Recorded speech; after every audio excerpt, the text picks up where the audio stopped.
তুমি কিন্তু সকাল থেকে স্যার বিএসএফটা আপনার ওদের পজিশনের জন্য রাস্তা করেছে সীমান্ত, আমাদের বিজেপি আসার জন্য কোনো রাস্তা নাই বা কোনো ধরনের জায়গা মতো বলছো। তোমরা সবাই মিলে যখনই আমি রাস্তা করতে যাব 10 ফিট, বলো তো এই এলাকার কারা কারা আমাকে জায়গা দিবে?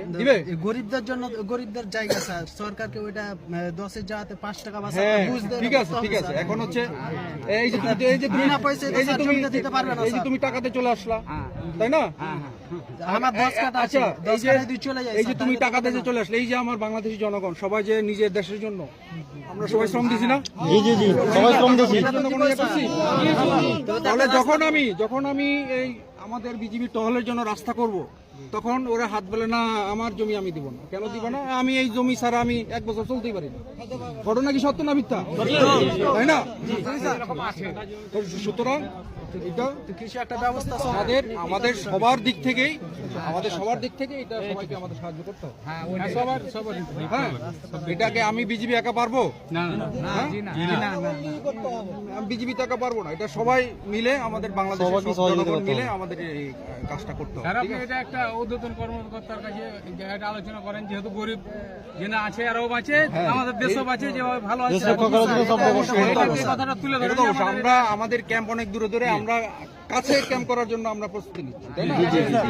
এই ক্ষেতটা যদি দাম তোমার 5 লাখ টাকা হয়, আমরা তারে খুশি 6 লাখ টাকা দিব।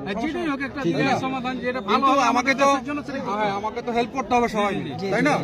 এই যে তোমরা আমাদের জনগণ সবাইকে এদিকে নিয়ে আসছো, সবাই তো মিলে হেল্প করছো। এইভাবে আশা করি তোমরা আজকে সন্ধ্যা পর্যন্ত সবাই মিলে আমরা পরিস্থিতিটা নিয়ন্ত্রণে আসছে। বিএসএফ যেহেতু আমরা অন গ্রাউন্ডে দেখাইছি আমাদের গাছ যেগুলি কাটছে, তাই না? এবং তারা প্রকাশ্যে স্বীকার করছে যে হ্যাঁ এটা আমার ভুল হয়েছে, এটা কারা করছে ওই পক্ষের জনগণের ব্যবস্থা নিবে। এখন ওরা যদি আমার বলে যে এই বাংলাদেশি জনগণ আমাকে ঢিল মারে মারছে, আমি কি জনগণের বিচার করতে পারবো? তো আমাদের একটু শান্ত হইতে হবে। হ্যাঁ, আমাকে একটু সময় দাও। তোমরা সবাই আমাকে ফেসবুক মিডিয়াতে দেখো না? আমার এই 25 বছর চাকরি থেকে আমি কারো ভয় পাইছি? ঠিক আছে, আপনার গর্জন ঠিক আছে, মিলবে ঠিক আছে, আপনার গর্জন ঠিক আছে। হ্যাঁ, আমাদের গর্জন, বিজেপির গর্জন সবসময় থাকবে, ঠিক আছে? ইনশাআল্লাহ।